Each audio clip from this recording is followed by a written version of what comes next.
Você de Uberlândia, quer saber como estão sendo debatidas e votadas as leis que influenciam a sua vida? É só sintonizar a Rede Legislativa. Fique atento aos novos canais. A Rede Legislativa é transparência e informação.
Uma eleição é um processo semelhante à contratação de um novo funcionário. A pessoa certa no lugar certo faz as coisas acontecerem. Em 2020 teremos eleições municipais e antes de escolher o candidato que te representa, é preciso saber o que faz um vereador e o que ele pode fazer para o seu município. Vamos lá? A principal função de um vereador é propor e votar leis que trazem melhorias para a sua cidade. Atenção, ele propõe leis para a cidade. Não adianta prometer ações para o estado ou país. A segunda principal função de um vereador é fiscalizar as ações do prefeito. Ele confere as contas da prefeitura, os atos e os contratos, sempre com auxílio do Tribunal de Contas. E, se for preciso, cria comissões parlamentares de inquérito. O vereador não pode prometer escolas, ruas asfaltadas, policiamento, mas sim leis que tragam melhorias na educação, saúde ou que incluam ou eliminem tributos. Tudo isso deve ser levado em conta na hora de escolher o seu vereador. Eleições 2020. E aí, quem te representa? Já imaginou acordar de manhã e dar de cara com a mulher que vai transformar a cidade? No meio do trabalho, ver o cara que vai revolucionar a urbanização local. Ou se deparar com a pessoa que vai mudar a história da saúde no município. Pois chega de imaginar e bora agir. Este é o nosso momento. É a hora da gente, que é jovem, colocar as ideias e a coragem para jogo e mudar o país. Vamos nessa? Eleições 2020. Nunca é cedo para fazer a diferença.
Programa Escola do Legislativo.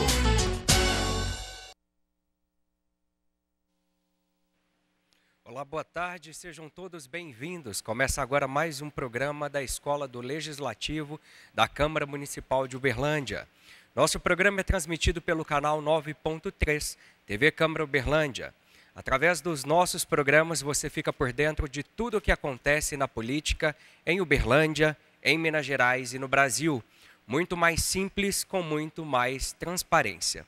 A Escola do Legislativo tem como objetivo promover a capacitação dos agentes políticos e a educação para a cidadania, na busca do fortalecimento do poder legislativo local. Em nosso programa de hoje, iremos falar sobre violência doméstica. 7 dias por semana, 24 horas por dia, em todo o mundo, homens e mulheres se viram confinados por muito mais tempo juntos. A maior medida preventiva contra o coronavírus se tornou, para alguns, a maior medida, um gatilho para o desencadear de um ciclo de violência. No Brasil, o número de feminicídio cresceu 22,2% em março e abril de 2020, comparado com o mesmo período do ano passado. Segundo o levantamento do Fórum Brasileiro de Segurança Pública, o Ligue 180, que é a Central Nacional de Atendimento à Mulher, criado em 2005, viu o crescimento de 34% em suas denúncias. A violência de gênero silencia vozes específicas e os suspeitos quase sempre são os próprios parceiros. Esses e outros assuntos será o nosso tema de hoje. Nossas convidadas são a delegada de polícia aposentada, advogada e mediadora, mestre em educação, especialista em processo civil, doutora Adriana Couto Ladeira. E também participa conosco a defensora pública do Estado de Minas Gerais, especialista em direito público e em gestão, legislação e regulação ambiental, doutora Bárbara Silveira Machado. Todas as medidas de biossegurança foram tomadas. Em virtude disso, o distanciamento, nós estaremos então sem máscara, mas relembrando que todas as medidas foram tratadas. A todos que nos acompanham através do canal 9.3, um excelente debate e que seja um debate esclarecedor sobre o tema de hoje, que é a violência doméstica. Sejam bem-vindas. Boa tarde a todos. Boa tarde, doutora Adriana. Boa tarde a todos os ouvintes, a todas as ouvintes. Agradeço imensamente pela oportunidade de estar aqui essa tarde para debatermos um tema que é tão importante, tão caro para toda a sociedade. Boa tarde a todos. Boa tarde, doutora Bárbara. Boa tarde. É um prazer estar aqui com vocês. Agradeço muitíssimo ter sido lembrada, uma vez que eu trabalhei, é certo, por 30 anos, mas atualmente estou aposentada com outras atividades profissionais, mas ainda sendo lembrada por essa Casa Legislativa. Então, agradeço muitíssimo essa lembrança.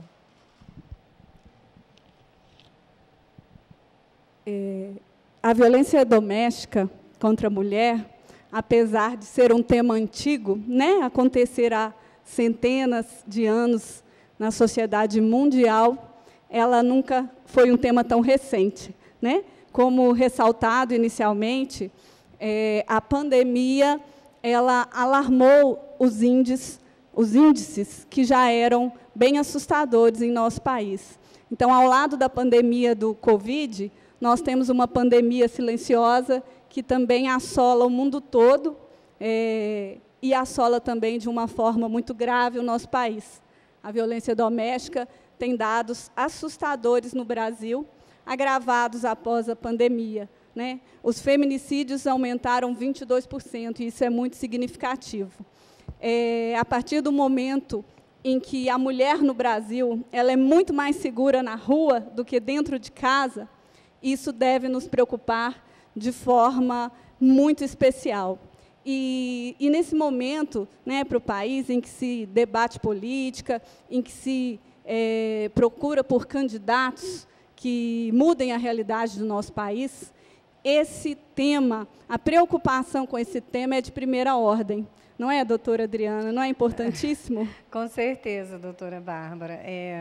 Infelizmente, a pandemia ela veio agravar a situação porque as pessoas ficaram confinadas dentro de seus lares, né, convivendo, às vezes, em espaços muito pequenos, e isso contribuiu para o aumento não só, né, da violência doméstica, em termos de agressão física ou agressão psicológica, mas também os casos de abuso sexual infantil, que, na verdade, sempre me preocupou sobremaneira. E não que esses agressores surgiram agora, eles já existem anterior à pandemia, só que pelas condições de espaço, né, eles se agravaram, porque, imagina, o companheiro agressor, ele fica o dia todo fora de casa, ou às vezes até parte da noite, mas com a questão de todos ficarem até mais ociosos, e a convivência ali cotidiana e diária, né, fez com que potencializasse essa questão da violência doméstica. E realmente a violência, eu trabalhei 30 anos, os problemas continuam sendo os mesmos, as mesmas limitações, com exceção, é claro, da Lei Maria da Penha, que eu já era delegada quando surgiu a Lei Maria da Penha, e a Lei Maria da Penha foi, sem dúvida nenhuma, uma grande contribuição para as mulheres, né? Só que, embora tenhamos aumentado essa rede de proteção à mulher, a diminuição da violência não ocorreu. Aumentou a rede de proteção. A mulher hoje está mais amparada, mas os homens continuam agredindo e as diferenças entre homens e mulheres ainda existem. A sociedade é machista, nós, homens e mulheres, nós passamos a mão na cabeça dos homens e exigimos muito das nossas mulheres.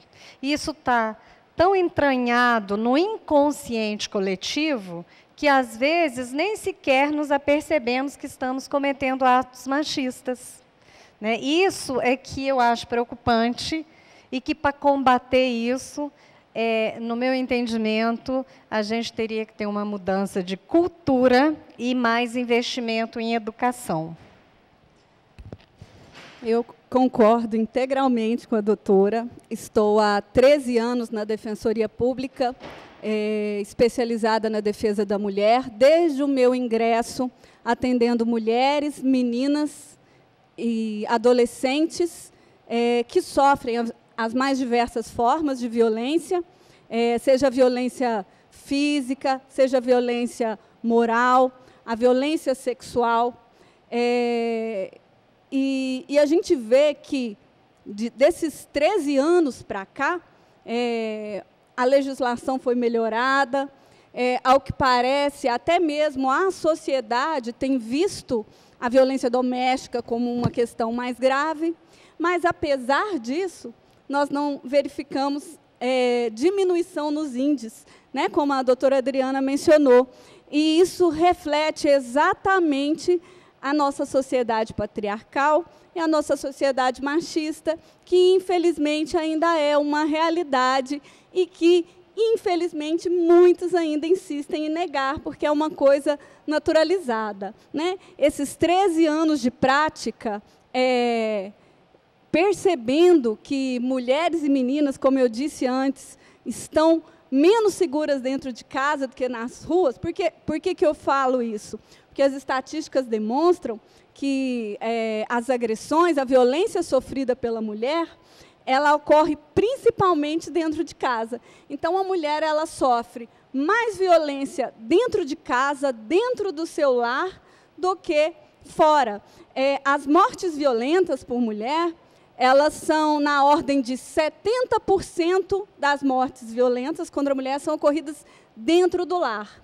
Então, a gente verifica que tem uma coisa errada aí, né? O que acontece? O que está errado? Nós temos a Lei Maria da Penha, que mundialmente é reconhecida como uma lei altamente avançada em termos de proteção da mulher. Ela é a terceira lei mundial, considerada a terceira melhor lei do mundo em termos de proteção da mulher. E nós somos o 5º país do mundo em feminicídio. E nós temos dados alarmantes em caso de violência doméstica, em violência sexual, e eu friso, contra meninas, contra adolescentes, né, e contra mulheres também. E eu acho interessante a gente ressaltar aqui essa questão, que só com mudança de educação e mudança de cultura, realmente a gente encontrará a solução para os problemas, né, porque a gente vê enrijecimento da lei, leis novas, lei do feminicídio, lei da importunação sexual, mas sem retrocesso nos índices. Então, a gente vê que leis novas importam, leis que tratam do tema importam, mas enquanto não houver consciência que a chave é a educação, né, a educação para o respeito, a educação para a igualdade de direitos e oportunidades, respeitado, sim, as diferenças biológicas, as diferenças naturais entre o homem e a mulher, mas a igualdade e o respeito de direitos e oportunidades é essencial, e ela ainda não existe. Em uma pesquisa do IPEA, doutora Adriana, a senhora deve conhecer bem esses dados, mais de 80% da população aprova, se houver agressão, aprovaria uma separação do casal e condena a violência doméstica. Bom, em tese, então, a gente vê, nossa, então a sociedade está saindo aí desse machismo. Mas aí o segundo dado é muito preocupante, porque ele diz o seguinte, que quase 60% dessas pessoas entrevistadas disseram que, se a conduta da mulher tivesse sido diferente, provavelmente ela não teria sido violentada, agredida. Então, a gente vê a culpabilização da mulher pela violência sofrida, né? E aí a gente vê a história da minissaia. A culpa do estupro é da minissaia, mas e a criancinha? Né? E aquela criancinha dentro de casa, da fralda, a culpa é, né, da fralda, né? Então, assim, quando a gente está na área, quando a gente escuta diuturnamente os relatos de casos concretos, de casos verídicos, e a gente tem notícias de jornais no seu dia a dia, você vê que a situação é realmente muito complexa e demanda um tratamento mais complexo do que exclusivamente legislação. Demanda políticas públicas afirmativas para promover igualdade de direitos, igualdade entre mulheres e entre homens ainda muito distantes. Não é, doutora? Com certeza, Bárbara. Aqui é o nosso bate-papo mesmo, né? E é uma grande verdade, as suas palavras. E enquanto a sociedade está mudando, todos nós estamos passando por um período de transição em todas as questões, né, que permeiam a nossa vida atual, século XXI, né? Acho que nós tivemos muita evolução, sim, né? Nós já tivemos a quebra do paradigma do patriarcado quando surgiu o movimento feminista, que, aliás, devemos ser absolutamente gratas, porque se não foram as mulheres que apanharam e foram mortas, e foram para as fábricas, e foram trabalhar no mercado, enquanto seus maridos morriam na guerra, para sustentar a guerra e os países, porque isso é um fato, aconteceu. Por exemplo, nos Estados Unidos, os homens foram para a guerra, as mulheres foram ao trabalho. Quando os maridos voltaram da guerra, as mulheres descobriram que elas queriam trabalhar fora, e já começou essa grande revolução. Mas nós passamos por grandes transformações muito benéficas, mas ainda falta a conscientização, a mudança de cultura das pessoas, individualmente, coletivamente, porque isso só vem com a educação, com a igualdade de oportunidades, sim, né?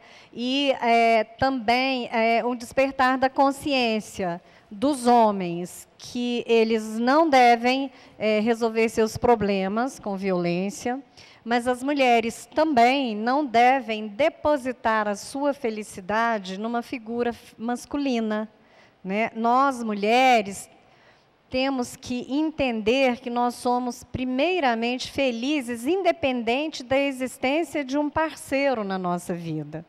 E quando eu estou cheia de mim mesma, eu me amo a mim mesma em primeiro lugar, e eu vou atrás dos meus sonhos e das minhas lutas, eu estou inteira para compartilhar com o parceiro as felicidades que a vida nos oferece. E então, nós temos que transformar, né, de dentro para fora e de fora para dentro. Né? De fora para dentro, as políticas que estão sendo traçadas, a legislação, isso já vem acontecendo.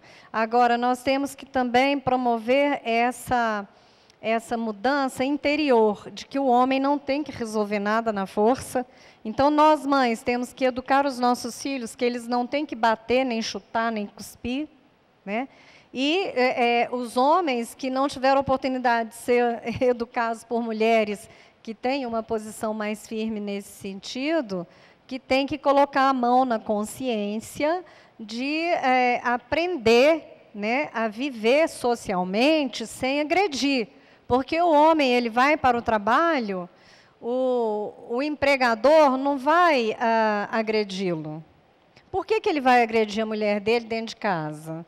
Dentro de casa, que é a mãe dos filhos dele, que é a parceira que ele escolheu para essa jornada aqui, nessa vida nossa terrena, né? Por que ele vai agredir?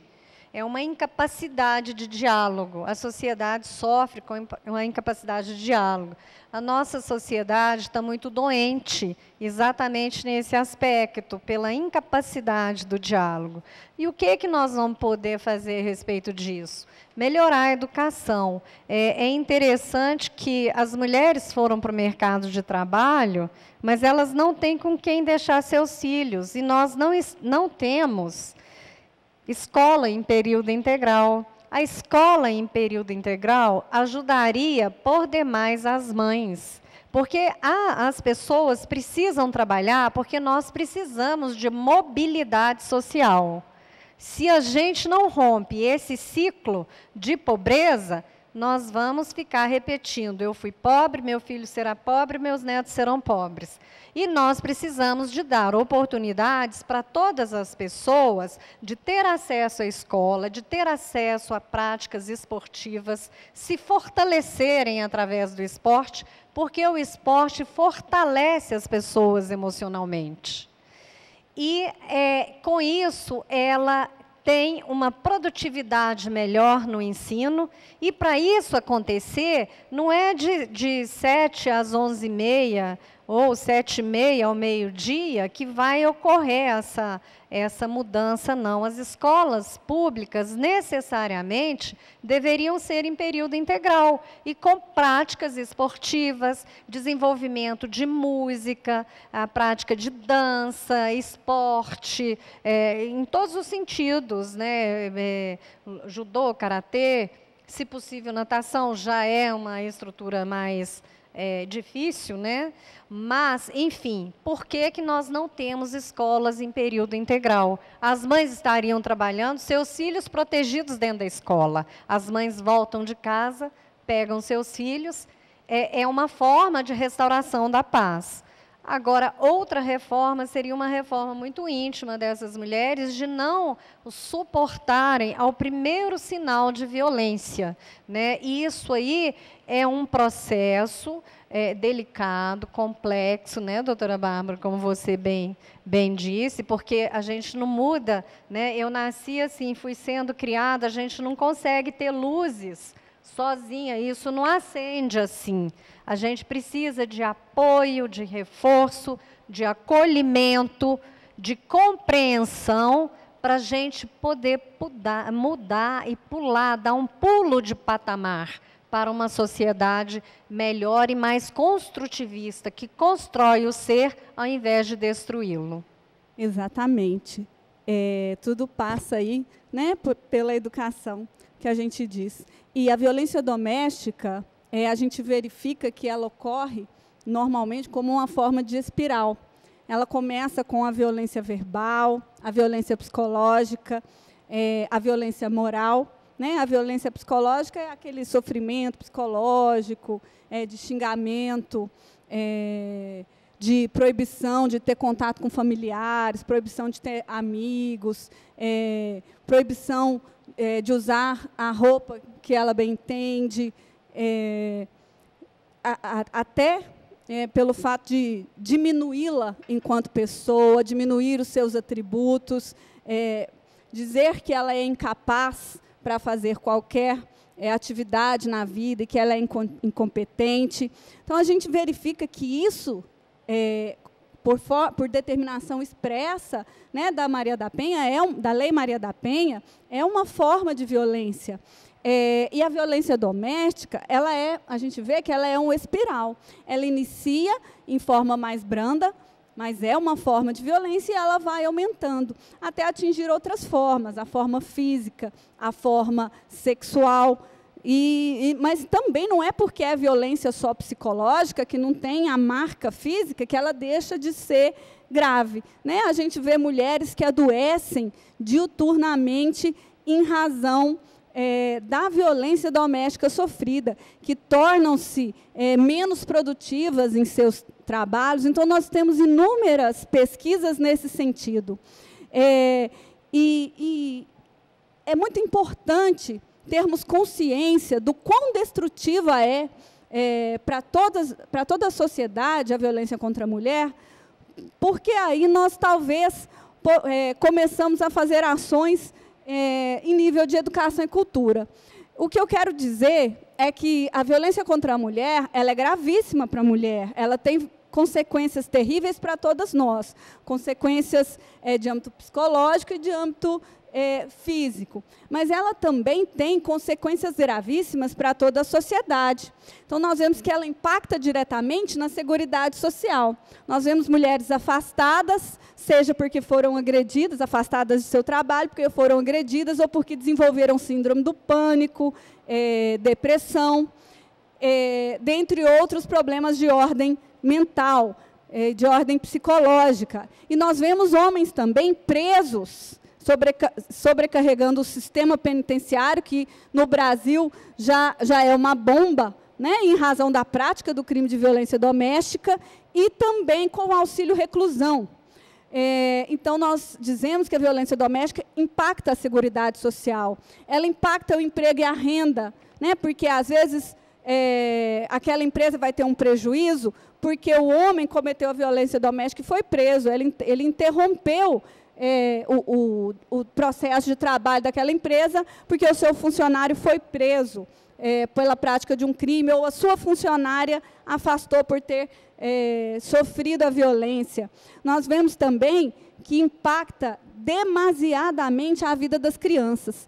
Os filhos menores que crescem em lares violentos, eles tendem a reproduzir condutas violentas e tendem também, e isso é muito grave, a desenvolver problemas de ordem psicológica, ter predisposição ao envolvimento com drogas e ao envolvimento com o crime.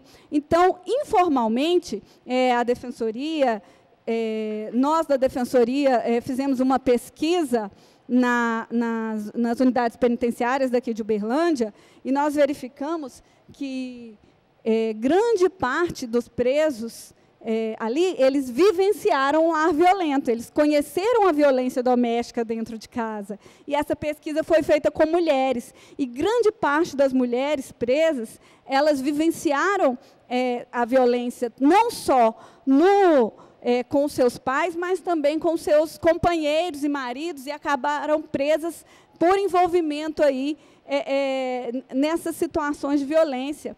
Então, a gente vê impacto na segurança pública, né? Então, a violência doméstica, gente, ela é uma preocupação não só de mulheres, ela é uma preocupação que deve estar na ordem do dia de toda a sociedade, né? E ela é causada por essas situações de desigualdade. É importante também, acho interessante a gente ressaltar aqui, né, já que a gente está na Casa da Cidadania, onde se constroem as leis, e o quanto é importante a gente melhorar os índices de participação da mulher na política. Né? A gente vê que hoje a imensa maioria é de homens, do gênero masculino na política. Salvo engano, apenas 11% de cidades do Brasil são governadas por mulheres, né? E apenas 2% de mulheres negras. E aí a gente faz um recorte aqui importantíssimo, né? Porque nesse índice de desigualdade, não tem como não falar que a mulher negra ela é especialmente... ela sofre uma desvantagem muito grave quando se fala de violência doméstica. Né? Os maiores índices de feminicídio são contra mulheres negras, apesar da violência doméstica ser bastante democrática, acontecer em todas as classes sociais, as mulheres negras são as mais atingidas. As mulheres negras, no âmbito da remuneração, a gente vê a remuneração quando se observa o mesmo cargo ocupado por homem branco, ele vai receber mais. Mulher branca, em segundo lugar. Homem negro, em terceiro lugar.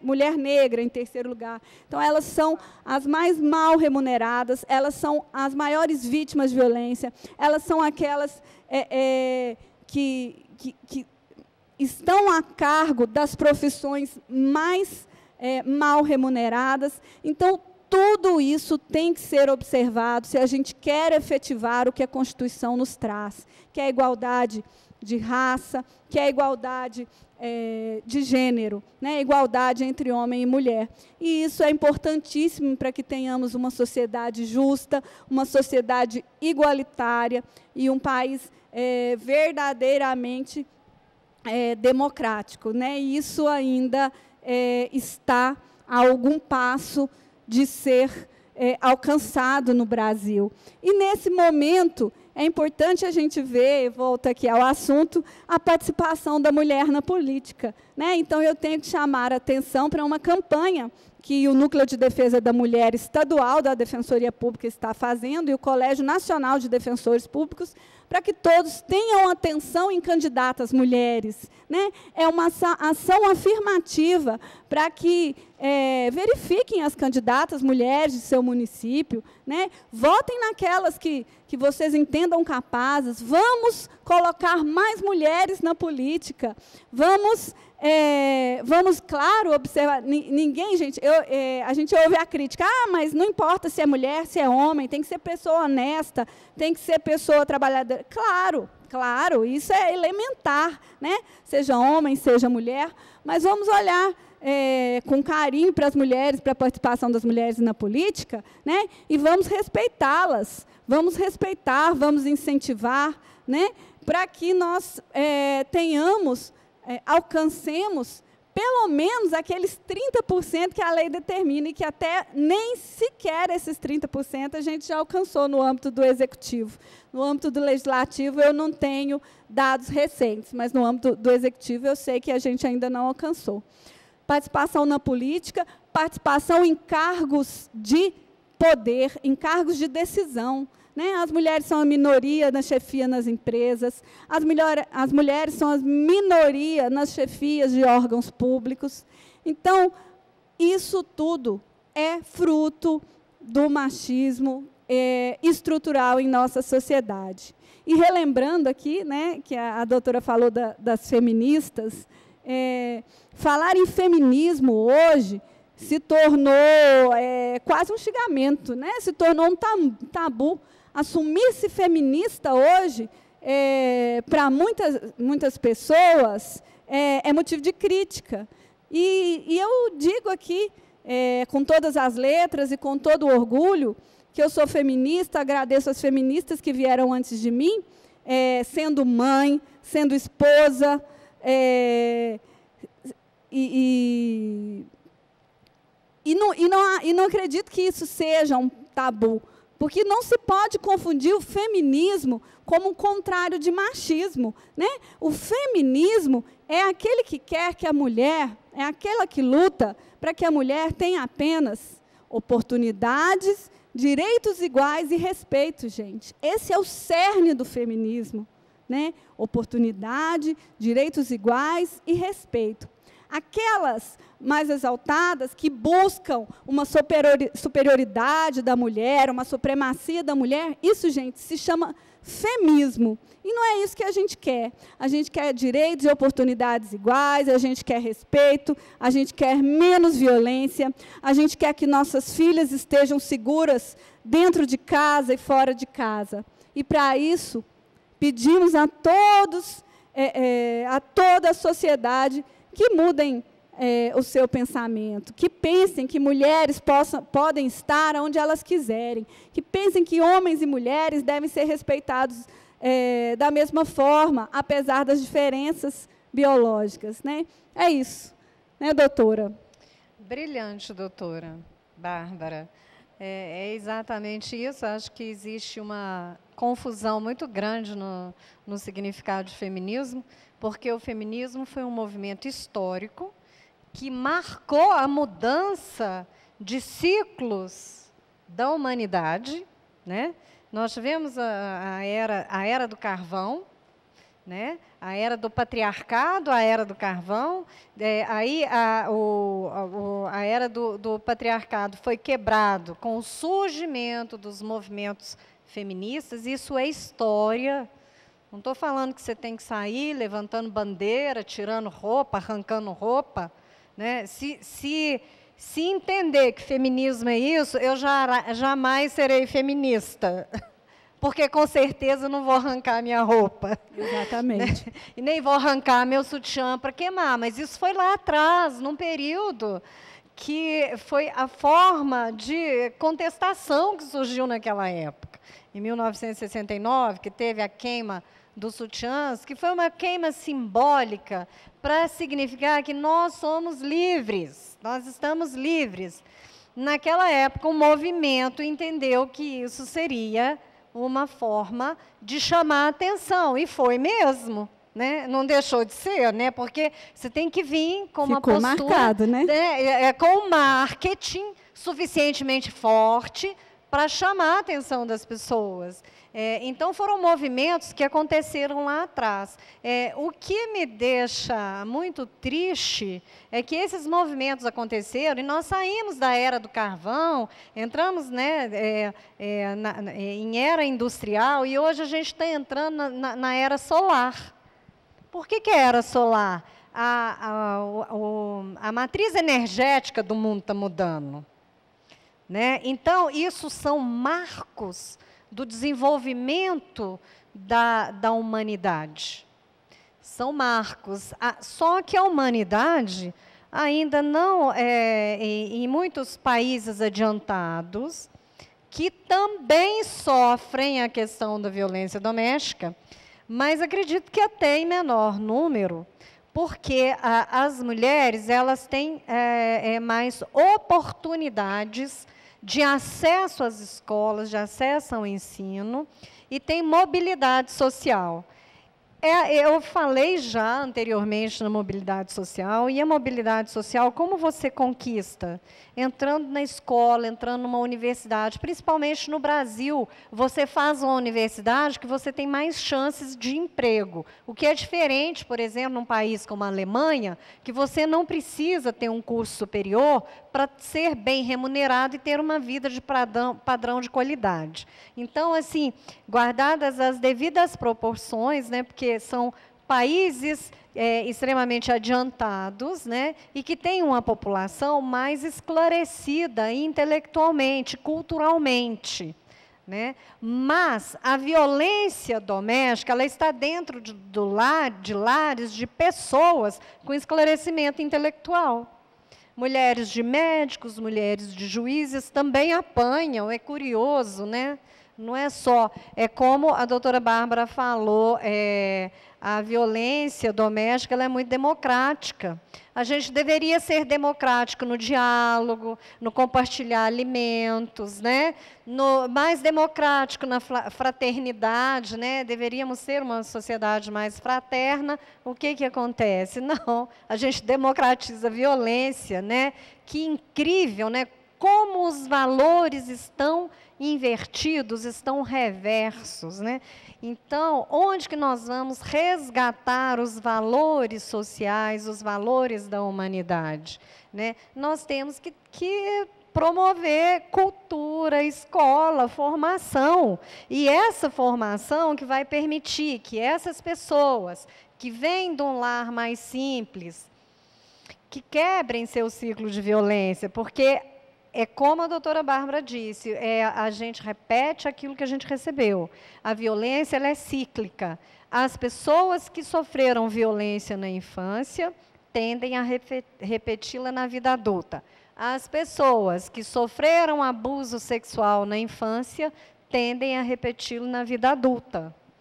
Então, é um problema tão grave que não impacta, não é na vida das mulheres, impacta na vida mundial, da vida da sociedade, porque tudo começa na família. A maior parte da verba da saúde é destinada às pessoas na saúde mental. E a primeira doença que a mulher adquire quando ela é vítima de violência, qualquer delas, principalmente de violência doméstica, é na área de saúde mental. São transtornos e depressão, né? Exatamente. E quiçá, suicídio. Então, gasta-se muito economicamente para combater uma violência, né? Exatamente. Para tentar fazer esse acertamento. Então, porque a mudança está vindo de fora para dentro, a mudança tem de vir também, não só de fora para dentro, com as políticas públicas, mas de dentro para fora. E como que isso vai acontecer? A formação nas escolas. Por exemplo, nós temos a Índia, que tem 1 bilhão e 400 milhões de habitantes. Lá é uma sociedade extremamente estratificada que não tem mobilidade social. Historicamente, não tem mobilidade social. Mas um país como o Brasil, que não tem 1 bilhão e 400 milhões de habitantes, vamos comparar, porque são 2 países de terceiro mundo, é muito mais fácil administrar o Brasil que a Índia, eu acredito, né? Porque, imagina, uma população de 1 bilhão e quase 400 milhões de habitantes. Então, e onde que existem, onde que é uma sociedade de castas, né? Mas lá é estratificada em castas, historicamente, mas no Brasil a gente tem castas, né, que ficam veladas, né? Então, a gente tem que contribuir. A melhor forma que eu penso que o poder público poderia agir para melhorar essa questão da violência seria realmente diminuir, aumentar a mobilidade social e proporcionar para as pessoas uma escola, desde a base, uma escola forte, que torne aquelas crianças competitivas para o mercado de trabalho. E nem é tão competitiva, mas preparadas para o enfrentamento do mundo, que o mundo está mudando, tudo está uma evolução muito rápida, a era digital chegou. Né? Nós estamos vivendo outra era. E aí? A humanidade não mudou de patamar, né? Muda a tecnologia, muda a ciência, mas o ser humano ainda está lá no primitivismo da violência, né? Quase que arquetípico, né? O homem das cavernas usava a violência para se defender, mas nós não vivemos no tempo da caverna. Então, nós temos que mudar as nossas posturas socialmente. E não há outra forma de mudar a cultura. A cultura brasileira, eu vou falar de Brasil, nós vivemos no Brasil e enfrentamos esse problema, se não for investindo em educação de qualidade. E, sinceramente, eu não entendo por que não tem horário integral. As mães precisam trabalhar para elas melhorarem a vida delas e conseguirem proporcionar para os filhos oportunidades melhores também. Exatamente. Né? Então, o impacto realmente é na sociedade como um todo, é na segurança, é no custo Brasil, né? É na área da saúde, né? É na área econômica, em todas as áreas. Né? A mulher sofre violência dentro de casa, o perigo está dentro de casa, mas quando você vai para o externo também, você sofre violência dentro de casa. Então, vamos acabar com as mulheres, e aí não vai nascer mais ninguém, e acaba com a humanidade. Não, nós temos que dialogar, nós temos que melhorar as nossas vidas através de movimentação cultural, através de escolas de qualidade para todas as pessoas, e isso nós podemos fazer. Exatamente. Né? Políticas públicas afirmativas é o que a gente precisa para proporcionar uma quebra desse paradigma da violência. A Lei Maria da Penha, ela é considerada uma das leis mais avançadas no combate à violência doméstica, exatamente porque ela não tem um caráter exclusivamente punitivo, né, de punir o agressor. E aqui eu faço um parêntese para destacar também um dado dessa pesquisa do IPEA, de que 80% das mulheres que sofreram agressão de seus companheiros, elas não querem vê-los presos. Elas querem apenas que cesse a violência. Olha o quanto isso é preocupante, gente. 80% não querem ver seus companheiros presos. Por quê? Na grande maioria das vezes, são os pais de seus filhos, né? São aqueles que elas escolheram para passar o resto de suas vidas, para escrever sua trajetória, né, para construir a sua família. Então, é difícil para a mulher denunciar. E, às vezes, se ela denuncia, é porque chegou numa situação que não dá mais para continuar. E, muitas das vezes, também, é que aquela violência já passou para um filho, para uma filha, para um filho ou uma filha. E aí ela toma a coragem de denunciar. Então, voltando, porque a Lei Maria da Penha é tão inovadora, porque ela traz a importância de que sejam feitas ações afirmativas para reafirmar a não violência contra a mulher, né?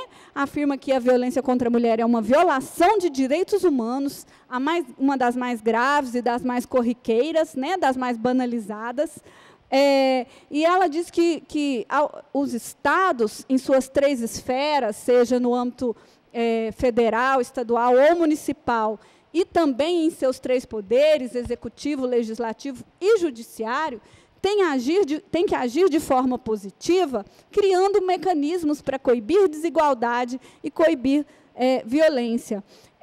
Então, aqui eu acho importante a gente falar um pouquinho e levar ao conhecimento de todos que estão nos ouvindo, um pouquinho da rede de proteção da mulher que a gente tem em Uberlândia. A gente tem em Uberlândia uma rede bastante completa. Assim, não é completa, não, bastante...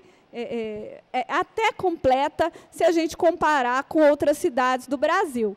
Né? Uberlândia, ela tem uma Casa da Mulher, tem o Centro Integrado da Mulher, que reúne Defensoria Pública e Delegacia da Mulher.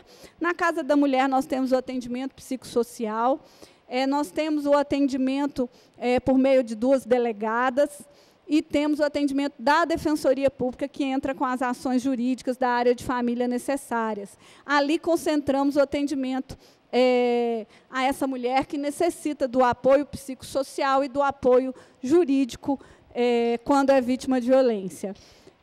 Nós temos também em Uberlândia a Casa Abrigo, né, que é extremamente importante, que é uma casa que pode abrigar a mulher que está sendo vítima de violência, que está sofrendo risco de vida. Então, existe esse equipamento público.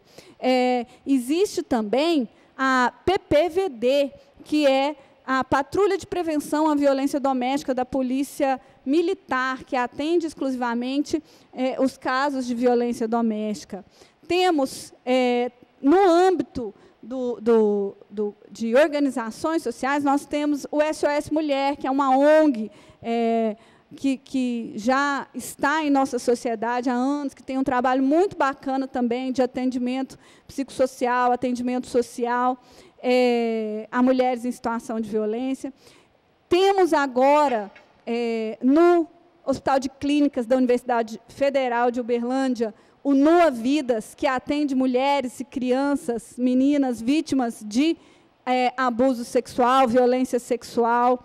Então, nós vimos, sim, que Uberlândia está bem estruturada. Só que, dentro de sua estrutura, essa própria estrutura ela é deficiente, né? Falta material humano, como todos os equipamentos do Estado. O cobertor do Estado, a gente brinca, né, que o cobertor do Estado é curto, né? Às vezes falta o amparo material necessário, faltam recursos humanos necessários, como, por exemplo, o funcionamento da delegacia. A doutora pode até falar melhor, desde a época dela, é extremamente complexo, é muita gente para pouco recurso humano na delegacia, na Defensoria Pública. Eu sou voluntária na Defensoria da Mulher, porque, na verdade, nós não temos um defensor específico para o Núcleo de Defesa da Mulher. Tem a vaga criada em lei, mas não tem o defensor público lotado especificamente no cargo de defesa da mulher. Então, estou lá de forma precária, né? Falta o atendimento psicossocial e psicológico continuado, porque lá nós temos apenas o acolhimento. Então, assim, em termos de estrutura, nós temos uma rede preparada para atender as mulheres de Uberlândia.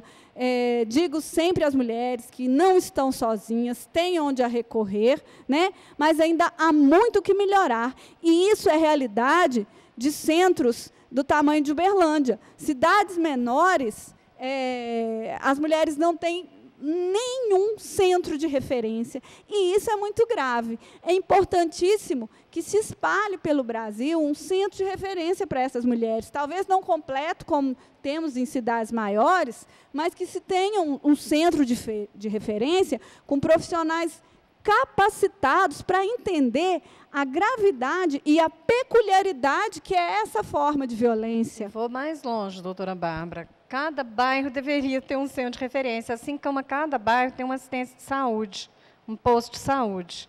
Porque, embora Uberlândia conte com uma boa rede de assistência, ainda é muito difícil para a mulher transpor a soleira da delegacia. É muito difícil, é muito constrangedor, a mulher sente culpa, a mulher sente vergonha, porque, como bem disse a doutora Bárbara no início da fala, que passou pela violência psicológica, e a violência começa como uma violência psicológica mesmo. É no descrédito daquela pessoa, a menina vai sendo desconstruída desde a mais tenra infância. Você é mais mole, você não pode fazer isso, você não pode fazer, seu irmão pode tudo, você não. Você entra na escola, fica um ambiente mais ameno, mas você volta para suas atividades cotidianas, a menina já enfrenta a violência dentro de casa, o pai batendo na mãe. Aí ela quer sair disso, ela se torna moça, ela quer sair, ela vai procurar, começa a namorar, engravida. E ela engravida exatamente daquele rapaz que também é violento e vai bater nela, porque inconscientemente ela faz essas escolhas, né? Essas escolhas no inconsciente. Então, e até ela se encorajar e descobrir que ela pode ter amor próprio e autoestima, isso é um processo terapêutico até. Então, você tem que trabalhar emocionalmente essa mulher. E o centro de referência, ele vai trabalhar com atividades terapêuticas que vão ajudar a mulher a ter um outro olhar sobre ela mesma. Então, isso aí é assistência na área de saúde mental. E eu vou longe, porque um centro de referência numa cidade do tamanho de Uberlândia, ou 10 centros de referência numa cidade de São Paulo, é nada para a cidade de São Paulo. Então, centros de referência deveriam ter em cada bairro, assim como tem as UAIs de atendimento em cada região de Uberlândia. Deveria ter, junto ao atendimento das UAIs, esse centro de referência. Né? Ou poderia ser no outro modelo, isso eu disse dessa forma agora, mas para mostrar a necessidade, porque a pessoa não vai conseguir acordar sozinha e despertar sozinha, ela vai precisar de um trabalho no interior da alma. Né? E se a gente não tiver uma interferência mais ativa nesse setor, a continuidade desse processo não vai cessar. E no âmbito da psicologia, complementando, a gente verifica, né, e conversando no atendimento interdisciplinar com as psicólogas, a gente verifica que muitas mulheres, elas não têm noção de que tudo que elas estão passando é uma situação de violência, né? E elas relatam... Elas não conseguem identificar que foi uma situação de violência psicológica, principalmente. E, às vezes, elas relatam para a gente, assim, situações absurdas, que a gente está ali... a gente que está acostumado a ouvir relatos graves, a gente fica assim, indignado, né? Sofrendo por dentro, e ela relata aquilo sem mudar. Ela acha que a conduta foi normal.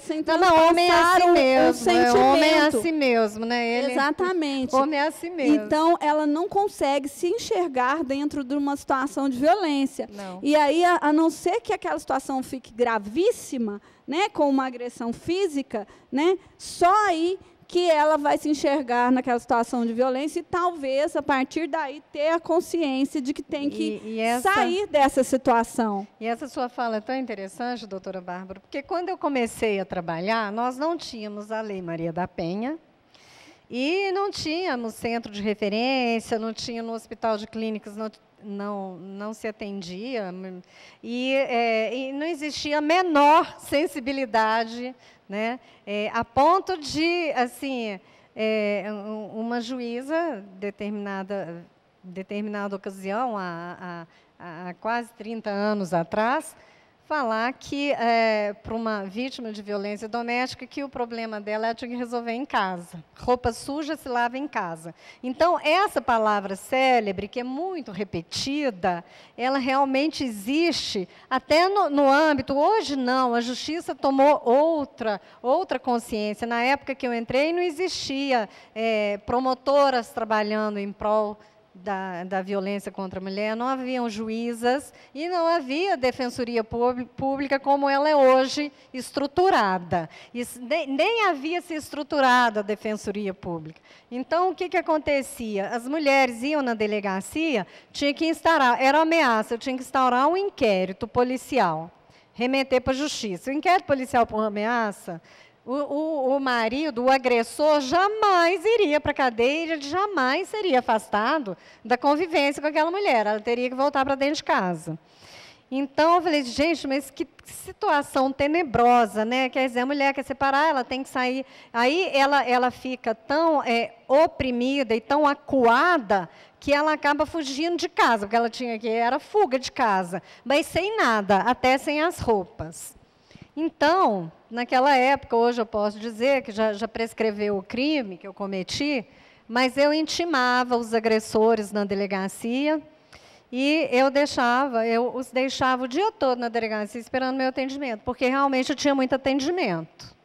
E aí eu já tinha orientado a mulher, você pega tudo que você tem dentro da sua casa e vai para a casa de uma amiga, um lugar que ele não possa te alcançar. Porque, senão, veja bem, ela tinha que sair sem nada, sem panela, sem roupa, sem mamadeira, sem nada. Para onde? Ia para a casa da amiga, tá, tudo bem, mas sem nada. Como é que ela ia refazer a vida dela sem nada? E aí ela tinha que procurar um advogado e entrar na justiça pedindo reconhecimento de sociedade de fato, partilha e separação. É cruel, né? Aí... O que acontecia? Os homens ficavam lá. Quando eles chegavam em casa, não tinha nada dentro de casa. E aí eles voltavam correndo para a delegacia, indignados. Não, mas não tem nada dentro de casa, saiu tudo, porque eu tenho direito. Eu falei assim, o senhor tem mesmo. Vão fazer o BO? Vão instaurar um inquérito? Vão agora, nós podemos fazer o BO, podemos instaurar um inquérito, podemos fazer todo o trâmite que ele tem direito. E o senhor vai procurar um advogado e pedir o reconhecimento da sociedade de fato e a partilha. Porque naquela época, se a mulher fosse esperar ganhar pensão alimentícia ou partilha de panela, ela ia morrer de fome. Até hoje, às vezes. Até hoje a situação é desse jeito. Ô, gente, e a mulher sai com uma penca de menino, uma penca de 2, ou 1 só, ou 2, mas 2 meninos dá trabalho suficiente para a mãe. Né? Não é fácil cuidar de 2 crianças, né? O tempo todo. Então, criança está com fome, faz xixi na calça, faz cocô na calça, quer uma mamadeira. Né? Então, assim, é incrível como que nós mesmos judiamos da nossa própria humanidade. E, logo depois, em 1995, veio a Lei 9.099, que foi dos crimes de menor potencial ofensivo. Aí piorou para a mulher. Porque aí o crime de ameaça passou a ser crime de menor potencial ofensivo e fazia-se um termo circunstanciado de ocorrência e pronto, vai embora. E não resolve nada. E não se resolvia nada e o marido também ia lá, é uma pena alternativa, ele pagava uma cesta básica, voltava para dentro de casa e voltava agressivo. Até que veio a Lei Maria da Penha e essa brilhante afastamento do lar, né? As medidas protetivas, as medidas, né? Protetivas que foram, assim, eu acho que é o grande marco da Lei Maria da Penha. É o grande marco da Lei Maria da Penha, a medida protetiva. Isso. Né? Que o afastamento do lar. Mas existem situações que, assim, porque o sentimento da mulher realmente não é ver o marido atrás das grades. A mulher não tem esse sentimento, porque até o companheiro, o marido, ou seja, né, o pai dos filhos dela, até porque é o pai dos filhos dela, ela quer realmente que se cesse a agressão. Mas essa questão da violência está tão impregnada, que esse caso me chamou tanta atenção. Não foi em Uberlândia. O marido separou a mulher, foi para casa e ele liga para ela, o companheiro liga para ela e fala: eu gostaria de ver os 2 filhos, o casal tinha 2 filhos, eu gostaria de ver os meus filhos, que eu estou sentindo saudades. Aí eles marcaram um encontro onde a mãe levaria até num lugar público as crianças para o pai vê-las. E chegando ao local, ele degolou, sabe quem? Quem vocês acham que ele degolou? Foi a mulher? Não. Ele não degolou a mulher dele, ele degolou os 2 filhos dele. Então, o que ele faz? Ele agrediu os filhos, ele matou os filhos, arrancando a cabeça deles, para agredir quem? A mulher. É tão dirigida a violência contra a mulher, é tão dirigida, que o homem faz para espezinhar a mãe dos filhos dele. Né? Então, é essa mentalidade que tem graças a Deus, eu acho que até extirpada da nossa sociedade, né? Mas graças a Deus até que assim os crimes, né, eles são exceção. Mas isso não significa que nós não tenhamos o olhar para combater o crime em todas as esferas. O crime não pode, a violência não pode ocorrer em nenhuma esfera, em nenhum âmbito, e principalmente no âmbito familiar. Né? É pior ainda no âmbito familiar, porque você não tem para onde se socorrer. Tem, porque nós temos rede de atendimento, né? Mas é como a doutora Bárbara falou, o Estado não consegue, o cobertor dele é curto, ele não consegue acobertar todas as questões. E sem falar que todas as pessoas de todos os órgãos públicos têm que ter uma preparação para atendimento nesse sentido, capacitação e sensibilização. Porque a Polícia Militar tem o atendimento especializado, excelente, é maravilhoso o trabalho da Polícia Militar, mas mesmo dentro de alguns setores das polícias, da sociedade, dos hospitais, as mulheres ainda encontram as portas fechadas. Exatamente. E eu passei por uma experiência que eu gostaria de relatar aqui. Eu estava no plantão e a mulher chegou, ela foi vítima de agressão e de ameaça, ela foi levada para a polícia, para a delegacia, mas quando ela chegou na delegacia, muito nervosa, e ela começou a chorar, e veja bem, ela não foi levada até mim, mas eu sempre fui uma delegada que eu ficava lá no meio do povo, eu não ficava lá no gabinete, eu ficava na inspetoria, lá onde as pessoas chegavam, eu queria ver as pessoas chegando. E eu vi essa mulher chegando. E eu perguntei, mas por que a senhora está chorando? E ela levantou imediatamente da cadeira e falou, eu vou embora, eu vou embora, eu vou embora. Eu falei, mas por que a senhora quer ir embora? O que aconteceu? Falou, não, eu fui agredida, tananá, tananá, mas a polícia me trouxe para cá, mas falou que eu vou ficar aqui a noite inteira e que não vai acontecer nada. Eu falei, como assim não vai acontecer nada? Como assim a senhora vai ficar a noite inteira? Eu falei, mas me disseram assim.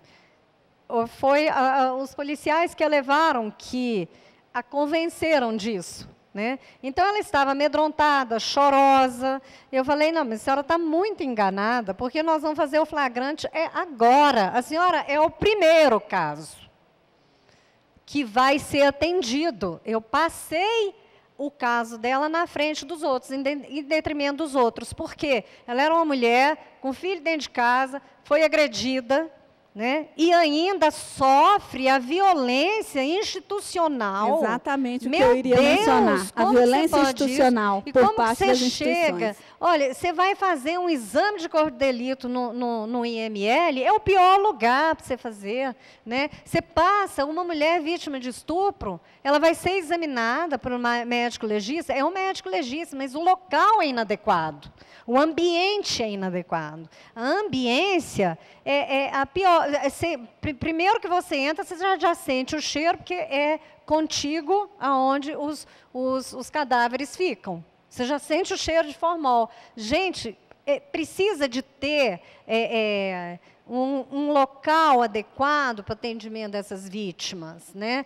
Exatamente. Eu sei que a estrutura de saúde é muito cara, mas, pelo amor de Deus, se fosse vítima de estupro, eu não quereria ir para esse lugar fazer exame. Graças a Deus, a legislação mudou e hoje permite o exame de corpo de delito pelo seu médico particular, que foi também um marco muito importante, porque só Deus sabe as circunstâncias que a mulher chegava e era examinada dentro do IML.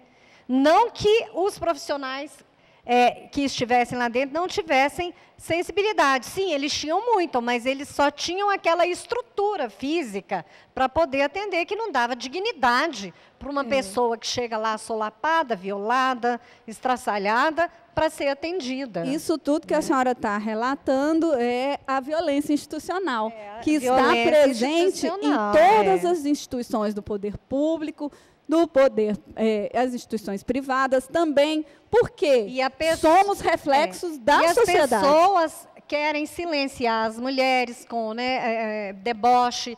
Eu fui a primeira delegada de mulheres que permaneceu em Uberlândia, e todas as falas masculinas, a senhora é delegada de mulheres? Tem delegado homem? Né? E se a mulher bater no homem? Então, sempre que buscavam conversar comigo e diálogo, ela nesse sentido.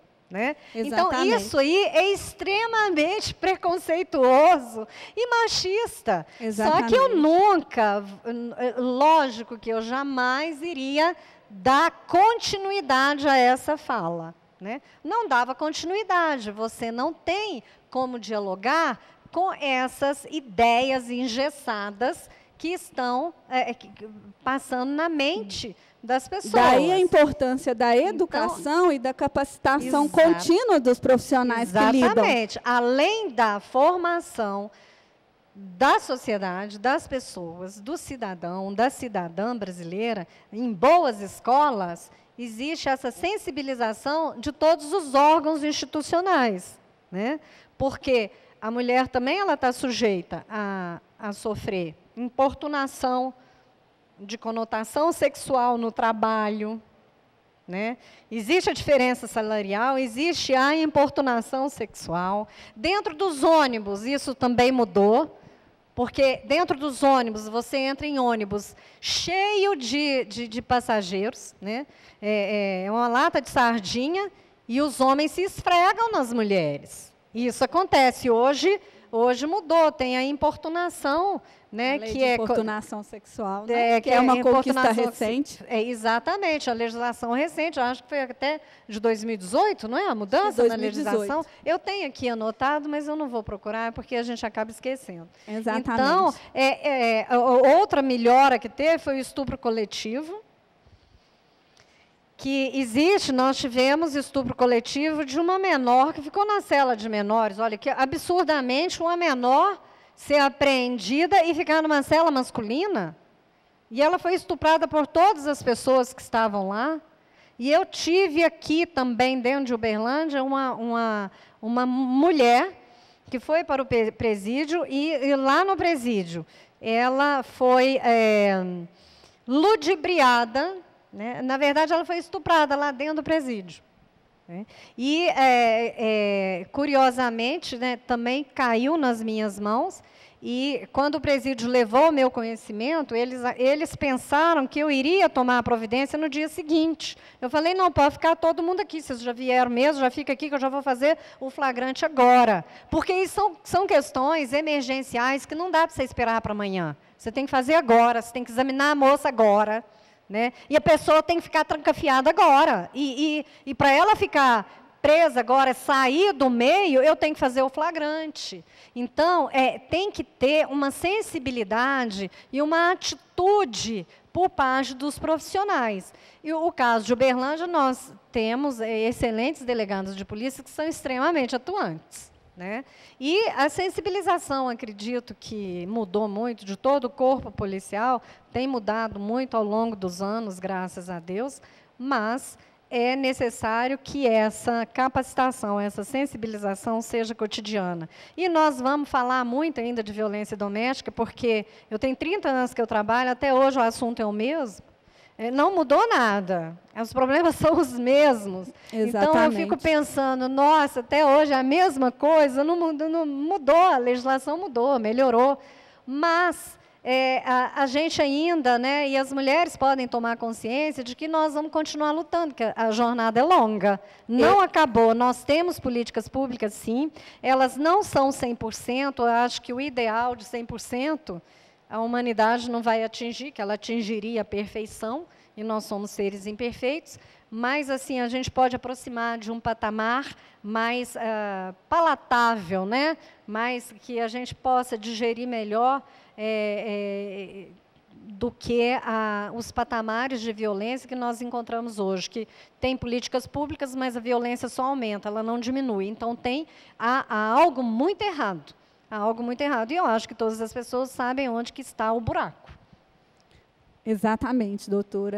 A senhora relatou bem o que acontece. E, em questão à violência institucional, né, a gente vê que as instituições formadas por pessoas, né, que compõem a nossa sociedade, elas ainda refletem também esse pensamento machista. São então, pessoas com formação intelectual. Exatamente. A gente vê instituições, dentro da minha própria instituição, Defensoria Pública, Ministério Público, Judiciário, Polícia Civil, Polícia Militar, né? A gente vê esse tratamento estigmatizante da mulher que contribui para que ela deixe de buscar ajuda quando necessário, né? E aí a gente que trabalha na área sofre muito, porque é um grande desafio para o nosso trabalho nos depararmos com aquela mulher que denunciou, que quer se divorciar, que quer se emancipar daquela violência e que te procura, mas que dias depois volta para tirar, né, a queixa, para tirar o processo. Então, isso é um grande desafio para nós profissionais da área. Ou, às vezes, a pessoa tenta ingressar, mas os desafios que ela encontra são tão grandes, né? Até às vezes por meio de falas como essa, não vai dar em nada. Não, e outro aspecto, doutora Bárbara, é que assim, a mãe tem 4 filhos, ela apanhou do marido. Com quem que ela deixa os filhos para ir na delegacia? E lá na delegacia, ela não vai ser atendida de imediato, porque na delegacia tem mais 10 na frente dela para serem atendidas. E a gente tem um número insuficiente, como a senhora bem disse. O cobertor do Estado é pequeno. É muito difícil, então, né? A gente não tem vencer pessoas, todas a gente essas não barreiras. Tem médico suficiente para o atendimento, a gente não tem polícia suficiente, mas como que vai ser um policial para cada ser humano? Não tem condição, né? Então nós temos que ter assim, realmente trabalhar outros aspectos da violência, porque para prevenir, né? Que é onde eu ia chegar, que quando eu relato da rede de proteção em Uberlândia, eu não relatei nada preventivo. Eu relatei todos os órgãos para apagar o fogo, né? Para conter a violência já causada. Então, nós não vemos aqui a prevenção, que o que realmente importa para que a senhora não venha aqui mais daqui 10 anos e fale que após 30 anos de profissão, nada mudou. Né? Mudou a legislação, mudou mas legislação. As políticas para a formação, a conscientização, e é a onde eu prevenção reafirmo que legislação importa, importa sim. Mas o que você importa tá caminhando, mais... doutora Bárbara, você já tem quantos anos na área? 13. 13, Não tem a metade ainda do que fui eu, mas está jovem. 13 anos na área, 13 anos de desafio. 30 anos, mas, infelizmente, 30 anos com o mesmo assunto. Eu não sei se eu choro, se eu sorrio, eu só vejo que ele é cada dia mais atual e mais necessário de ser enfrentado. Né? E essa questão que a senhora diz... Assim, mas tem que felicitar os avanços da Maria da Penha, né? E eu acho que, se nós não tomarmos posturas mais agressivas, né, mais poderosas nesse sentido, eu vou continuar mais 30 anos falando sobre esse assunto. Nós sabemos que o assunto é vasto, doutora Adriana e doutora Bárbara, mas, para só encerrarmos o nosso bate-papo, gostaria de a gente concluir o nosso assunto. Primeiro, uma pergunta para a doutora Adriana e, em seguida, a pergunta para a doutora Bárbara. A Maria da Penha é uma lei aplicada apenas às mulheres, né, para vocês discorrerem em breves palavras a respeito disso, e também sobre a violência doméstica. Atinge todas as classes sociais, faixas etárias, que vocês pudessem discorrer brevemente sobre esse assunto para que nós possamos encerrar também. A Maria da Penha ela tem uma conotação tridimensional, né? Violência de gênero, violência intrafamiliar e violência doméstica, né? Então, ela abarca várias situações, não só de violência dirigida à mulher, mas a violência ocorrida no âmbito familiar, daquelas pessoas que estão no mesmo ambiente. Ela abarca, sim. E a outra pergunta foi?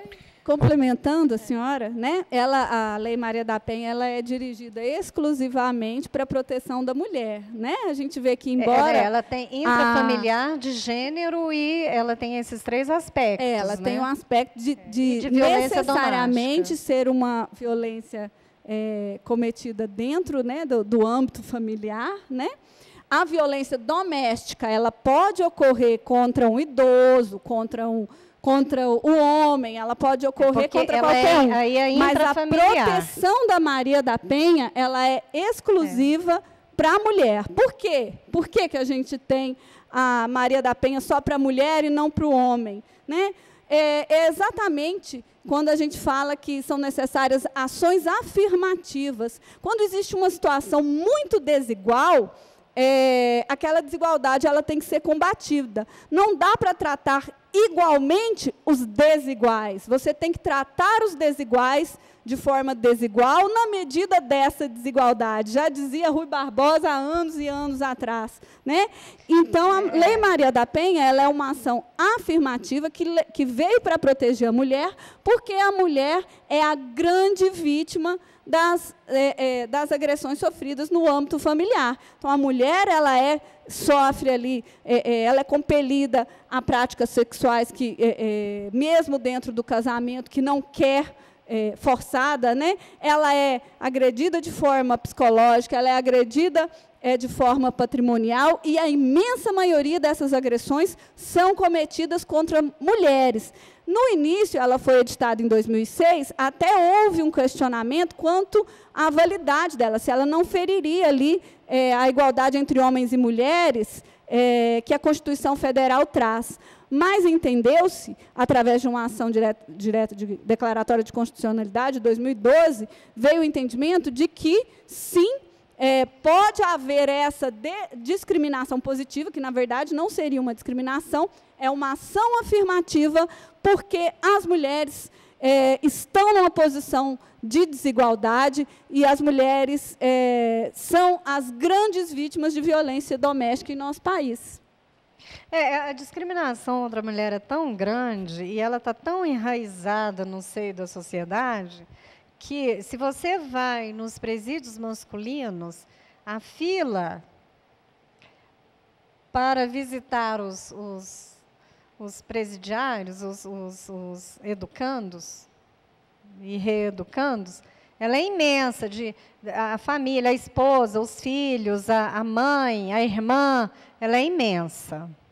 Se você vai nos presídios femininos, as mulheres não recebem visita, as próprias mães, os próprios irmãos e irmãs não vão visitar as suas filhas que estão lá. Companheiro, então, nem pensar, né? Porque se você adoece, se o homem adoece e ele vai para o médico, a mulher está sempre ao lado dele. Mas se a mulher adoece e vai para o consultório médico, a maioria das mulheres estão desacompanhadas dos seus parceiros. Por que será, hein, que não tem esse apoio masculino, né? Está trabalhando, não pode ir, né? Mas a mulher também trabalha e às vezes ela abre uma brecha para poder acompanhar, principalmente quando o problema é sério. Então, a mulher cuida do seu parceiro até na saúde, na doença, né? Mas o parceiro não cuida da mulher. A situação é tão desigual que começa por aí, nessas questões cotidianas. Eu vou para o presídio, eu visito o homem, mas eu não visito a mulher. E nessa questão do presídio, então, você vê o julgamento da mulher, porque ao homem é permitido errar. Mas a mulher não é quando permitida erra, ela é abandonada pela família. Ela então, pela família, pela sociedade. A mulher não pode dar um passo fora, exige-se uma conduta. As mulheres repudiam a outra, condenam porque ela abandonou o filho. Né? Ou o homem é assim mesmo, ele abandonou o filho. Mas filha de mãe? Né? Não, filha de mãe e de pai. Né? Acho que nós ficaríamos aqui o dia inteiro conversando, né? Mas eu acho que eles estão tendo que encerrar. A violência está no cotidiano, aqui só mostrar isso. Né? Perfeito. E a última questão é, violência doméstica atinge toda a classe social ou aquelas menos favorecidas são mais atingidas na sociedade de hoje? A doutora Bárbara já falou que a violência doméstica é democrática, ela atinge todas as classes sociais. Mas, no que tange a mulher negra, né, ela é extremamente democrática, atinge todas as classes sociais, um índice, mas, né, a mulher negra, ela sofre duplamente, né? Exatamente. Ela sofre o preconceito de cor, o preconceito, né, social, que é um preconceito velado, né? É menor remuneração. Especificamente, quanto ao feminicídio também, a taxa de mulheres negras que sofrem o feminicídio é assustadoramente superior à das mulheres brancas. Numa classe social mais privilegiada, o índice é menor, mas talvez seja menor. Mas isso não significa que não exista, né? Porque a cultura que está entranhada aí no inconsciente coletivo é que prevalece. E nós temos que destacar aqui também as mulheres trans, né, que em âmbito de violência sexual são vítimas, são as grandes vítimas também. Né? Então, é necessário fazer esse recorte e destacar que a violência doméstica... Aliás, eles colocam em celas masculinas, né? Agora não mais. Agora teve essa mudança, né? Mas já aconteceu até pouco tempo atrás, essa mudança é recente, até pouco tempo atrás, essa questão dos homoafetivos irem para os trans, os travestis, irem para as celas masculinas. E o que insufla mais o crime, porque eles cometem crimes dentro das celas. Né? E é obrigação do Estado proteger aquela pessoa que está lá recolhida. Né? Os agentes que estão lá trabalhando têm obrigação de proteger, dar proteção e integridade física para aquelas pessoas que estão recolhidas. É responsabilidade institucional. Em nome da Câmara Municipal de Uberlândia, nós gostaríamos de agradecer a presença da doutora Adriana Couto Ladeira e doutora Bárbara Silveira Machado. Eu gostaria de dar oportunidade para que vocês possam fazer uso da palavra para fazer as considerações finais desse assunto que é tão vasto e que nós ficaríamos aqui a tarde toda conversando sobre. Exatamente, né? Apesar de ser um assunto bastante delicado, é um assunto que eu ficaria o dia todo debatendo, porque acho importantíssimo promover a educação em direitos, né? Educação é a chave essencial para combater qualquer violência, e de uma forma muito especial para combater a violência doméstica, né? Eu diria para todos da sociedade, para todos que estão pleiteando aí cargos políticos, que tenham a consciência dessa pandemia silenciosa que assola o mundo todo, que assola o nosso país de forma muito grave, que possamos mudar verdadeiramente os paradigmas de nossa sociedade e construir uma sociedade sem tanta desigualdade que acaba gerando a violência, né? E para todas as mulheres que tenham a consciência que vocês todas têm o direito de viver em um mundo sem violência, né? E que a violência ela não deve ser uma imposição, que vocês tenham consciência que não estão sozinhas para sair dessa situação de violência, né? E é isso, fica aqui o meu recado, a Defensoria Pública está à disposição de todos, a Defensoria em Uberlândia, a Defensoria de Minas está à disposição, para que possamos promover uma sociedade mais justa, igualitária, sem violência. É isso, muito obrigada, agradeço a oportunidade, foi um grande prazer. Pois a jornada nossa, muito se conquistou, e eu agradeço aos nossos antecessores que batalharam e lutaram pelo muito que se conquistou, mas a jornada ainda é longa e há muito que se conquistar ainda. Então, eu gostaria de mandar uma mensagem para as mulheres, para elas fazerem essa reforma íntima e começarem a olhar para si mesmas e reconhecerem em si seres humanos capazes, né, capazes de lutar pela própria vida e serem capazes de romper com esse ciclo de violência e buscando as alternativas que nós temos. Uberlândia é uma cidade que tem recurso para nos defender, para nos acolher. Então, vamos usar esses recursos, vamos romper esse medo que nos imobiliza, né? O medo imobiliza muito a mulher, e vamos romper essa vergonha, né? Vamos romper esse sentimento de culpa que não é seu, né? Ele foi projetado em você, e não é nosso, não é meu, eu não tenho culpa de ser agredida, né? Essa é a minha mensagem, vamos quebrar esse silêncio. É só quebrando o silêncio contra a violência doméstica que seremos capazes de construir uma vida melhor para nós mesmas. E as mulheres foram silenciadas, elas não são silenciosas, elas são silenciadas. Mas a gente está num momento de transição de vida que nós podemos berrar e devemos berrar, né? Então, vamos gritar, vamos pedir ajuda. Com a pandemia, muito se foi feito em termos de assistência, de plataformas, a campanha do Tribunal, do CNJ, da Cruz na Mão, em determinados locais. O próprio Uber também teve um atendimento muito interessante. A possibilidade da medida protetiva online, que eu esqueci de mencionar, é extremamente. O BO deveria ser online, o pedido de medida protetiva no site da PM. Tem que facilitar tudo isso para a mulher, mas nunca esquecendo que não são todas as mulheres que têm acesso as questões virtuais, a era digital. Aliás, eu acho que a grande maioria da população brasileira não tem, né? Porque a gente trabalha a vida inteira com digital. Eu comecei adulta já a trabalhar com computador. A primeira vez que eu tive um computador na vida, eu tinha 26 anos. A Bárbara deve ter nascido com o computador na mão, né, Bárbara? Mas, enfim, as pessoas têm muita dificuldade com a era digital.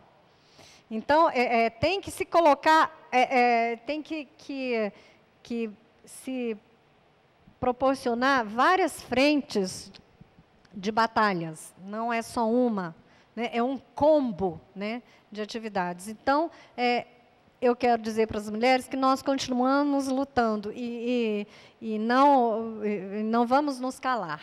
A luta continua.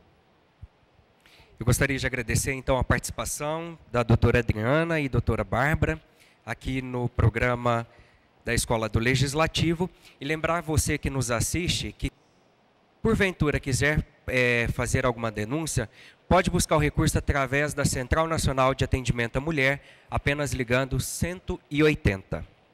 Antes de encerrarmos, gostaria de lembrá-lo, você que nos assiste, que esse ano teremos eleições para prefeito, vice-prefeito e vereadores. Seu voto é muito importante. Através deles, fortalecemos a democracia, garantimos nosso direito de escolha e contribuímos com as mudanças em nosso município e no país. Por isso, pesquise, informe-se, conheça seus candidatos e no dia 15 de novembro, exerça seu direito. Vote.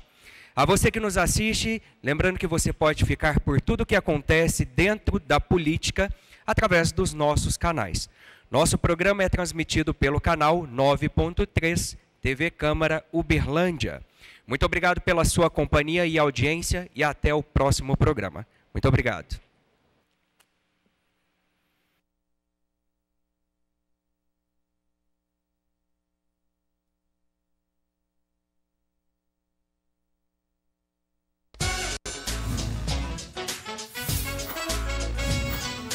Programa Escola do Legislativo.